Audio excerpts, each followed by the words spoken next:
یہ وجہ کیا ہے کہ ہمیں اتنے بڑے پروپیگنڈے کا شکار کیا گیا ہے کہ دنیا پوری میں سود کے بغیر شاید کاروبار چل ہی نہیں سکتا۔ سب سے پہلے میں اس غلط فہمی کا ازالہ کر دوں کہ پاکستان میں کتنے لوگ ہیں کہ جو اس بینک میں جاتے ہیں اور کتنے لوگ ہیں کہ جو اس بینک میں نہیں جاتے، تاکہ آپ کو پتہ چل جائے کہ یہ پرابلم جو ہے یہ سود کا یہ کتنے لوگوں تک محدود ہے۔ پاکستان کی کل آبادی 24 کروڑ 14 لاکھ 29 ہزار ہے۔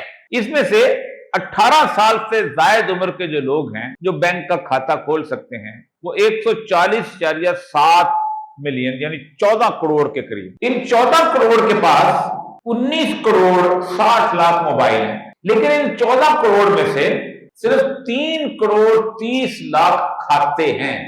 یہ کھاتے ڈبل بھی ہو سکتے ہیں، یہ کھاتے آدھے بھی ہو سکتے ہیں، یہ تھوڑے بھی ہو سکتے ہیں۔ اور یہ جو لوگ ہیں یہ پورے ان میں سے جو لوگ 18 سال سے زیادہ عمر کے لوگ نہیں جاتے بینک میں وہ 10 کروڑ 70 لاکھ ہیں جن کا سود کے بغیر بینک کے بغیر کاروبار چلتا ہے، زندگی گزارتے ہیں۔ اور پاکستان کے 20 کروڑ 80 لاکھ لوگ وہ ہیں جنہوں نے بینک کی شکل نہیں دیکھی۔ اب آپ پرابلم کا اندازہ لگا رہے ہیں کہ یہ 20 کروڑ 80 لاکھ لوگ ان 24 کروڑ میں سے سود کے بغیر اور بینک کے بغیر گزارا کرتے ہیں۔